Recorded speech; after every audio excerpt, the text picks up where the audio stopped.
एक दिन एक जंगल के पास एक बंजारा गुजर रहा था। उसके कंधे पर एक पिंजरे में एक तोता भी था।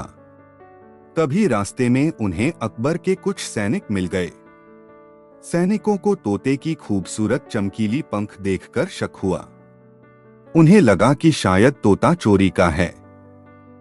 उन्होंने बंजारे को रोका और उससे तोते के बारे में पूछताछ करने लगे। बंजारा घबरा गया। वह तोते को बचाना चाहता था, लेकिन उसके पास तोते को पाने का कोई सबूत नहीं था। वह बस यह कह सकता था कि तोता उसे जंगल में मिला था। सैनिक बंजारे की बात नहीं मान रहे थे। वे उसे गिरफ्तार करने वाले ही थे कि तभी वहां से गुजर रहे बीरबल ने उन्हें देख लिया। बीरबल ने पूछा कि क्या हो रहा है। सैनिकों ने उन्हें पूरी कहानी बताई। बीरबल ने बंजारे और तोते को ध्यान से देखा। फिर उन्होंने बंजारे से पूछा, क्या तुम्हें कोई ऐसी चीज याद है जो तुम तोते को सिखा सकते हो? बंजारा थोड़ा सोचकर बोला, जी हाँ, मैं इसे गाना सिखा सकता हूँ। बीरबल मुस्कुराए। उन्होंने बंजारे को तोते के पिंजरे का दरवाजा खोलने का आदेश दिया। फिर उन्होंने सैनिकों से कहा, अब आप लोग तोते से कोई गाना गाने के लिए कहें। अगर तोता गाना गा लेता है तो इसका मतलब है कि बंजारा सच बोल रहा है। वह तोते को खुद पालता है। सैनिकों ने तोते से एक लोकप्रिय गाना गाने के लिए कहा। चमत्कारिक रूप से तोता गाना गाने लगा। सैनिक हैरान रह गए। उन्हें समझ नहीं आया कि जंगली तोता कैसे गाना गा सकता है। बीरबल ने समझाया, अगर तोता जंगली होता तो वह गाना नहीं गा सकता था। यह गाना बंजारे ने ही इसे सिखाया होगा, इसलिए तोता चोरी का नहीं है। सैनिक बंजारे से माफी मांगकर चले गए। बंजारा बीरबल का शुक्रगुजार हुआ। उसने उन्हें धन्यवाद दिया कि उन्होंने उसकी मदद की। इस कहानी से पता चलता है कि मुश्किल परिस्थिति में भी घबराना नहीं चाहिए। कभी कभी थोड़ी सी सूझबूझ और अलग तरह से सोचने से बड़ी समस्या का समाधान हो सकता है। अगर आपको कहानी पसंद आती है तो चैनल को सब्सक्राइब जरूर करें। एक दिन अकबर दरबार में बैठे हुए थे और मनोरंजन के लिए एक पहेली पूछी। उन्होंने कहा, क्या तुम सब बता सकते हो कि ऐसा कौन सा व्यक्ति है जो चलता है, काम करता है, लेकिन उसका सिर नहीं होता? सभी दरबारी चौंक गए और सोचने लगे। उन्होंने तरह तरह के अनुमान लगाए, लेकिन कोई भी सही जवाब नहीं दे पाया। अंत में अकबर ने बीरबल की ओर देखा और कहा, बीरबल, क्या तुम इसका उत्तर जानते हो? बीरबल मुस्कुराए और बोले, जहांपनाह, इसका उत्तर बहुत ही सरल है। वह व्यक्ति है साधारण छाता। अकबर और दरबारियों ने हैरानी से पूछा, छाता? यह कैसे? बीरबल ने समझाया, जहांपनाह, जब लोग छाता लेकर चलते हैं तो ऐसा लगता है जैसे वह अपने आप चल रहा हो। उसका सिर नहीं होता क्योंकि वह वस्तु है, व्यक्ति नहीं।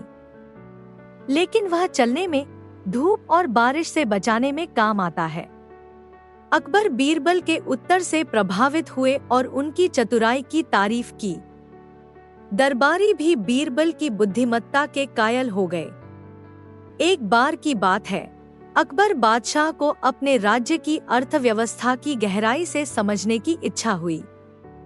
इसी क्रम में उन्होंने एक प्रश्न अपने दरबारियों के सामने रखा, नमक, जो एक सामान्य खाद्य पदार्थ है, हमारे जीवन में कितना महत्वपूर्ण है? प्रत्येक दरबारी ने अपनी अपनी समझ के अनुसार उत्तर दिए। कुछ ने नमक के स्वाद बढ़ाने की भूमिका पर प्रकाश डाला, तो कुछ ने इसे सिर्फ एक मसाले के रूप में देखा। लेकिन इन उत्तरों से बादशाह संतुष्ट नहीं थे। उन्हें नमक के वास्तविक महत्व की गहराई जाननी थी। अंततः अकबर ने बीरबल को बुलाया। बीरबल ने शांति से उत्तर दिया, महाराज, नमक हमारे जीवन का आधार है। वह एक अदृश्य धागा है जो हमारे अस्तित्व को बांधे रखता है। बादशाह ने पूछा, इसका क्या अर्थ है बीरबल? बीरबल ने समझाया, महाराज, नमक केवल स्वाद नहीं बढ़ाता, बल्कि हमारे शरीर के लिए आवश्यक खनिजों का प्रमुख स्रोत है।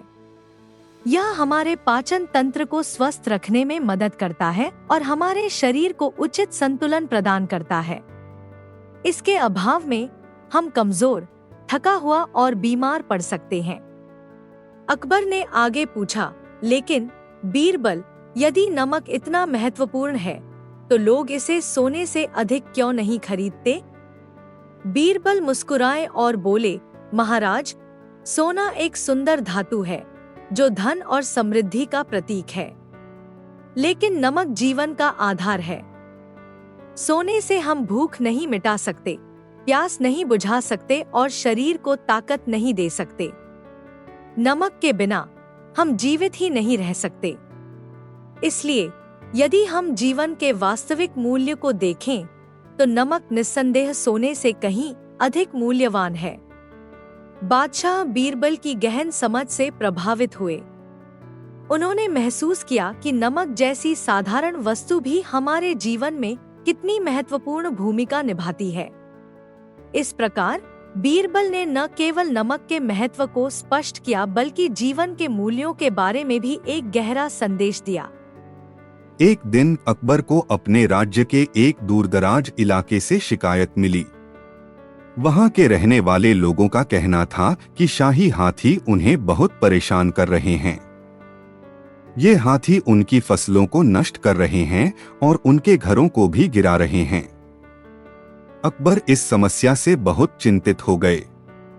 उन्होंने बीरबल को बुलाया और उन्हें उस इलाके में जाकर लोगों की समस्या का समाधान निकालने का आदेश दिया। बीरबल कुछ सैनिकों के साथ उस इलाके में पहुंचे। वहां पहुंचकर उन्होंने देखा कि हालात वाकई में बहुत खराब थे। शहर के चारों तरफ तबाही मची हुई थी। लोग बीरबल के सामने रो रहे थे। बीरबल ने लोगों को समझाया और उन्हें भरोसा दिलाया कि वह उनकी समस्या का समाधान जरूर निकालेंगे। फिर उन्होंने शाही हाथियों के महावतों को बुलवाया। महावत दरबार में आए और बीरबल को सलाम किया। बीरबल ने उनसे पूछा, तुम लोगों को हर रोज शाही हाथियों को कितना खाना खिलाते हो? महावतों ने जवाब दिया, हुजूर, हम हर रोज प्रत्येक हाथी को 100 सेर गेहूं, 50 सेर चावल और 25 सेर गुड़ खिलाते हैं।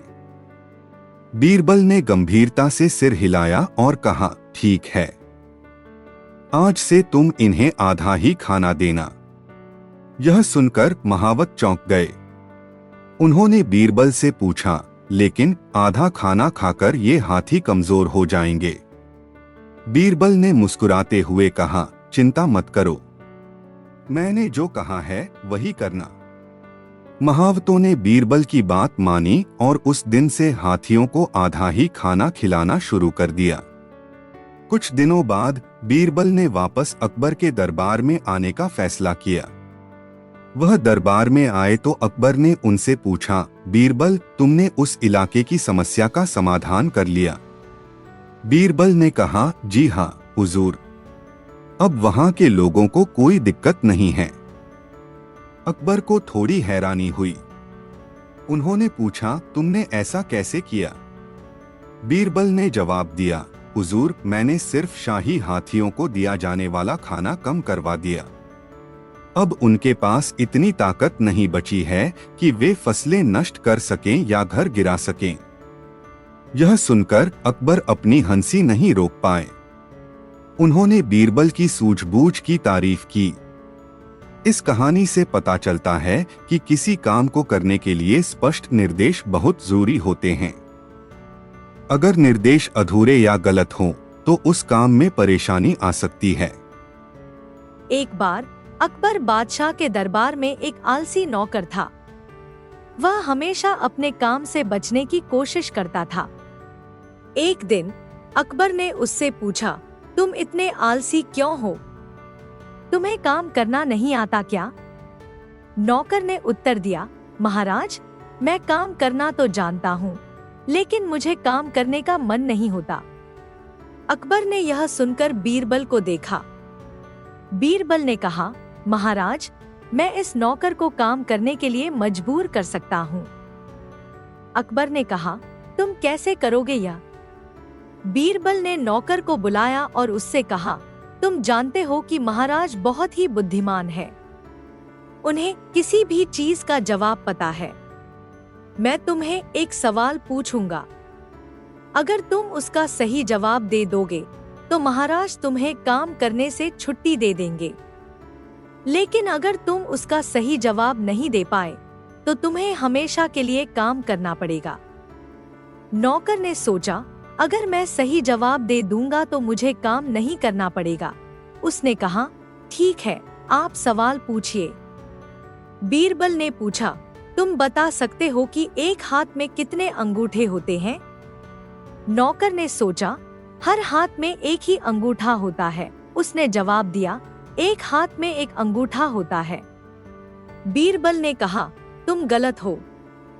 हर हाथ में 5 अंगूठे होते हैं। नौकर ने हैरानी से कहा, ऐसा कैसे हो सकता है? बीरबल ने कहा, क्योंकि हर हाथ में एक अंगूठा होता है, लेकिन 5 उंगलियां भी होती हैं और हर उंगली में एक अंगूठा होता है, इसलिए हर हाथ में 5 अंगूठे होते हैं। नौकर समझ गया कि वह धोखा खा गया है। उसने कहा, मैं काम करूंगा। अकबर ने बीरबल की चतुराई की प्रशंसा की और नौकर को काम करने के लिए कहा। एक दिन एक व्यापारी बादशाह अकबर के दरबार में आया और रोते हुए बोला, जहां पनाह, मेरा ऊंट कहीं खो गया है। मैंने उसे हर जगह ढूंढा, लेकिन वह नहीं मिला। कृपया मेरी मदद करें। अकबर ने बीरबल को बुलाया और कहा, बीरबल, इस व्यापारी का ऊंट ढूंढने में उसकी मदद करो। बीरबल ने व्यापारी से पूछा, तुम्हारा ऊंट कैसा दिखता था? व्यापारी ने जवाब दिया, वह भूरे रंग का था और उसकी पीठ पर सामान लदा हुआ था। बीरबल ने थोड़ी देर सोचा और फिर दरबार के बाहर गए। वहां उन्होंने कुछ देर इधर उधर देखा और फिर लोगों से पूछा, क्या किसी ने एक भूरे ऊंट को देखा है जिसकी पीठ पर सामान लदा हो और जो थोड़ा लंगड़ा कर चल रहा हो? भीड़ में से एक व्यक्ति बोला, हाँ, मैंने ऐसा ऊंट देखा था। वह पूर्व दिशा की ओर जा रहा था।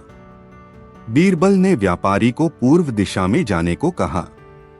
व्यापारी वहां गया और कुछ ही देर बाद अपने ऊंट को पाकर बहुत खुश हुआ। वह अकबर के दरबार में वापस आया और बीरबल को धन्यवाद देते हुए कहा, आपने मेरे ऊंट को इतनी जल्दी ढूंढ निकाला।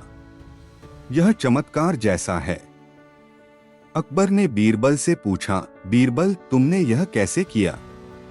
बीरबल ने मुस्कुराते हुए कहा, जहां पनाह, यह कोई चमत्कार नहीं था। मैंने बगीचे में ऊंट के पैरों के निशान देखे थे। निशान एक जगह गहरे थे, जिससे पता चलता था कि ऊंट लंगड़ा रहा था, और रास्ते में बिखरे पड़े घास और सामान के छोटे टुकड़े देखकर मुझे लगा कि उसकी पीठ पर कुछ सामान लदा हुआ होगा। बस इन्हीं संकेतों ने मुझे ऊंट के बारे में अंदाजा दे दिया। अकबर ने बीरबल की चतुराई की प्रशंसा की और कहा, बीरबल, तुम्हारी बुद्धि सच में लाजवाब है। इस कहानी से हमें यह सीख मिलती है कि बुद्धिमानी और सूझबूझ से किसी भी समस्या का हल ढूंढा जा सकता है। बस हमें आसपास के संकेतों को सही तरीके से पहचानना आना चाहिए। अकबर को एक दिन बहुत गुस्सा आया। उन्हें खबर मिली थी कि उनके राज्य में एक अदृश्य शत्रु सक्रिय है। यह शत्रु रात के समय लोगों पर हमला कर रहा था और उन्हें घायल कर रहा था। अकबर इस समस्या से बहुत परेशान थे। उन्होंने राज्य के सभी पहरेदारों को बुलाया, लेकिन कोई भी इस अदृश्य शत्रु को पकड़ नहीं पाया। आखिरकार उन्होंने बीरबल को बुलाकर मदद मांगी। बीरबल ने सोचने का नाटक किया और फिर कहा, हुजूर, आप घबराएं नहीं, मैं इस शत्रु को पकड़ने का जरूर कोई उपाय निकाल लूंगा। अकबर को थोड़ी राहत मिली। उन्होंने बीरबल से पूछा, लेकिन बीरबल, यह शत्रु तो अदृश्य है, उसे हम कैसे पकड़ सकते हैं? बीरबल ने मुस्कुराते हुए कहा, हुजूर, आप चिंता न करें। आप कल रात को महल के बाहर एक ऊंचे चबूतरे पर बैठ जाइए। बाकी सब कुछ मैं संभाल लूंगा।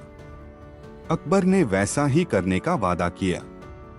दूसरे दिन रात होते ही अकबर महल के बाहर चबूतरे पर बैठ गए। बीरबल ने पूरे महल के आसपास शहद लगवा दिया और कुछ मशालें जला दी। कुछ देर बाद अचानक से चीखने की आवाज आई। अकबर चौंक गए और नीचे देखा। वहां उन्हें कई सारे मच्छर शहद में फंसे हुए दिखाई दिए। उनके पंख चिपचिप हो गए थे और वे हिल नहीं पा रहे थे। यह देखकर अकबर को सारी बात समझ में आ गई। दरअसल रात के समय महल में घुसने वाले ये मच्छर ही असली अदृश्य शत्रु थे। शहद की वजह से वे अब पकड़े गए थे। अकबर ने बीरबल की सूझबूझ की तारीफ की। उन्होंने आदेश दिया कि पूरे राज्य में सफाई का अभियान चलाया जाए ताकि मच्छरों का खात्मा हो सके। इस कहानी से पता चलता है कि मुश्किल परिस्थिति में भी चतुराई और सूझबूझ से काम लेना जरूरी होता है। हर समस्या का कोई न कोई हल जरूर निकलता है। अगर आपको कहानी पसंद आती है तो चैनल को सब्सक्राइब जरूर करें। एक बार की बात है, अकबर बादशाह अपने दरबार में बैठे थे। तभी एक गरीब आदमी आया और फूट फूट कर रोने लगा। बादशाह ने उससे पूछा कि उसे क्या हुआ है। आदमी ने बताया कि उसके पास खाने के लिए कुछ नहीं है। उसके पास सिर्फ एक मुट्ठी चावल है, लेकिन उसके पास चूल्हा भी नहीं है और आग भी नहीं है।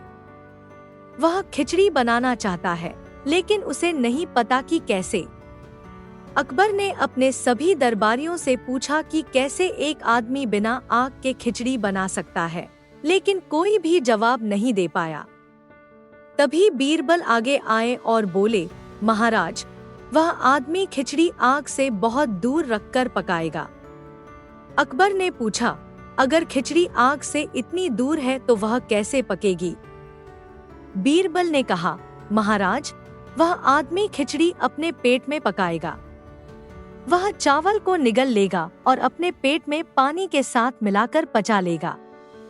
यह वही है जो खिचड़ी है। सभी दरबारी हंस पड़े, लेकिन अकबर को बीरबल की चतुराई पसंद आई। उन्होंने गरीब आदमी को कुछ रुपए दिए। एक दिन अकबर के दरबार में एक विद्वान दूर देश से आया। वह अपने ज्ञान और तर्क से काफी अहंकारी था। उसने अकबर से कहा, जहांपनाह, आपके राज्य की ख्याति दूर दूर तक है। सुना है आपके दरबार में सबसे चतुर मंत्री हैं, लेकिन क्या वे मेरी पहेली का उत्तर दे सकते हैं? अकबर ने मुस्कुराते हुए कहा, हमारे दरबार में बीरबल हैं और वे तुम्हारी किसी भी पहेली का जवाब दे सकते हैं। पूछो अपनी पहेली। विद्वान ने कहा, मेरी पहेली यह है, इस दुनिया में सबसे बड़ा खजाना क्या है? लेकिन इसका उत्तर केवल एक शब्द में देना होगा। विद्वान की पहेली सुनकर दरबारियों के बीच हलचल मच गई। कोई कह रहा था सोना सबसे बड़ा खजाना है, तो कोई कह रहा था ज्ञान सबसे बड़ा खजाना है। अकबर ने बीरबल की ओर देखा और पूछा, बीरबल, तुम्हारे पास क्या उत्तर है? बीरबल ने सिर झुकाकर विद्वान से कहा, महाशय, मैं आपके प्रश्न का उत्तर दूंगा, लेकिन पहले मुझे कुछ समय चाहिए। विद्वान ने कहा, ठीक है, मैं 3 दिन का समय देता हूं। अगर तुम सही उत्तर नहीं दे सके तो यह साबित हो जाएगा कि तुम्हारा ज्ञान मेरे सामने कुछ भी नहीं। बीरबल ने 3 दिनों तक सोचने के बाद कुछ असामान्य किया। उन्होंने दरबार में कई गरीब किसानों, व्यापारियों, बच्चों और वृद्धों को बुलाया। हर व्यक्ति से उन्होंने पूछा, तुम्हारे लिए सबसे बड़ा खजाना क्या है? किसानों ने कहा, हमारे लिए सबसे बड़ा खजाना हमारी उपज है। बच्चों ने कहा, हमारे माता पिता का प्यार। वृद्धों ने कहा, हमारे परिवार का सुख। व्यापारियों ने कहा, ईमानदारी और धन। तीसरे दिन जब विद्वान दरबार में पहुंचा तो उसने अकबर से पूछा, क्या तुम्हारे मंत्री मेरे प्रश्न का उत्तर देने के लिए तैयार हैं? अकबर ने बीरबल को बुलाया। बीरबल ने मुस्कुराते हुए कहा, हाँ, मैं तैयार हूं। इस दुनिया में सबसे बड़ा खजाना संतोष है। विद्वान हक्का बक्का रह गया। उसने कहा, कैसे? बीरबल ने समझाया, यदि किसी के पास संतोष है तो वह हमेशा खुश रहेगा। चाहे वह गरीब हो या अमीर, संतोष ही उसे सुख और शांति देता है। जो संतोषी है वही सच्चा धनी है। विद्वान ने बीरबल की बुद्धिमत्ता को स्वीकार किया और कहा, मैंने कई राजदरबार देखे हैं, लेकिन बीरबल जैसा चतुर मंत्री कहीं नहीं मिला। यह कहानी सिखाती है कि भौतिक चीजें क्षणिक हैं, लेकिन सच्चा सुख और शांति संतोष में है। संतोष ही सबसे बड़ा खजाना है। एक बार अकबर ने बीरबल की चतुराई को परखने के लिए उसे एक मुश्किल काम सौंपने का निश्चय किया। उन्होंने बीरबल को बुलाकर कहा, बीरबल, मुझे एक ऐसा सवाल है जिसका जवाब देने में सभी असफल हो चुके हैं। अगर तुम इसका उत्तर दे पाए तो मैं तुम्हें पुरस्कृत करूंगा। बीरबल ने सम्मानपूर्वक सिर झुकाकर कहा, जहां पनाह, आपका हर सवाल मेरे लिए आदेश है। पूछिए। अकबर ने कहा, तुम्हें बताना है कि इस दरबार में सबसे शक्तिशाली व्यक्ति कौन है। बीरबल ने बिना झिझके जवाब दिया, जहां पनाह, इस सवाल का जवाब मैं कल आपको दूंगा। अगले दिन बीरबल दरबार में एक छोटे से बच्चे को लेकर आए। अकबर और दरबारियों ने यह देखकर हैरानी जताई। बीरबल ने बच्चे से कहा, बेटा, जाओ और बादशाह अकबर की पगड़ी उनके सिर से उतार कर लाओ। बच्चा मुस्कुराते हुए अकबर के पास गया और उनकी पगड़ी उतार ली। दरबार में सन्नाटा छा गया। बीरबल ने तब कहा, जहां पनाह, इस दरबार में सबसे शक्तिशाली वह है जिसके सामने बादशाह भी नतमस्तक हो जाते हैं, एक निर्दोष बच्चा। उसकी मासूमियत और निडरता ही सबसे बड़ी ताकत है। अकबर ने हंसते हुए बीरबल की बुद्धिमानी की तारीफ की और कहा, बीरबल, तुम्हारे जैसा चतुर कोई नहीं। सच में आज तुमने मेरी सोच को बदल दिया। इस तरह बीरबल ने फिर एक बार साबित कर दिया कि उनकी समझदारी और बुद्धिमानी का मुकाबला कोई नहीं कर सकता। अकबर अपने राज्य का दौरा कर रहे थे। रास्ते में उन्हें एक सुनसान इलाका दिखा। वहां के लोग बहुत गरीब और अशिक्षित थे। उनके रहने का तरीका भी अजीब था। उदाहरण के लिए वे पहिया लगाकर घर चलाते थे। अकबर को यह देखकर बहुत हैरानी हुई। उन्होंने वहां के राजा को दरबार में बुलाया। राजा भी उतना ही अज्ञानी था जितने उसके लोग। अकबर ने राजा से पूछा, तुम पहियों से घर क्यों चलाते हो? राजा ने बेवकूफाना जवाब दिया, हुजूर, हमेशा से ऐसा ही चला आ रहा है। हमारे पूर्वज भी पहियों से घर चलाते थे, तो हम भी यही करते हैं। अकबर को गुस्सा आ गया। उन्होंने कहा, यह तो बहुत मूर्खता है। पहियों को सड़क पर नहीं बल्कि गाड़ियों के नीचे लगाया जाता है। राजा चुपचाप खड़ा रहा। उसे समझ नहीं आ रहा था कि अकबर क्या कह रहे हैं। अकबर ने बीरबल की तरफ देखा और कहा, बीरबल, तुम इस राजा को थोड़ी शिक्षा दो। बीरबल ने राजा को समझाया कि पहियों का इस्तेमाल गाड़ियों में किया जाता है, जिससे सामान को एक जगह से दूसरी जगह ले जाना आसान हो जाता है। उन्होंने राजा को बुनियादी विज्ञान और शिक्षा के महत्व के बारे में भी बताया। राजा को बीरबल की बातों से बहुत ज्ञान मिला। उन्होंने वादा किया कि वह अपने राज्य में शिक्षा को बढ़ावा देंगे। कुछ समय बाद अकबर ने दोबारा उस इलाके का दौरा किया। वहां उन्हें बहुत बदलाव देखने को मिला। लोग अब शिक्षित हो चुके थे और पहियों का सही इस्तेमाल कर रहे थे। उन्होंने घोड़े और बैलगाड़ियों का इस्तेमाल करना सीख लिया था। अकबर बीरबल की सूझबूझ से बहुत प्रभावित हुए। उन्होंने कहा, बीरबल, तुमने न सिर्फ एक राजा को बल्कि पूरे राज्य को शिक्षा का महत्व सिखा दिया। इस कहानी से पता चलता है कि शिक्षा हर किसी के लिए जरूरी है। शिक्षा से अज्ञान दूर होता है और तरक्की का रास्ता खुलता है। हमें हमेशा सीखने की जिज्ञासा रखनी चाहिए।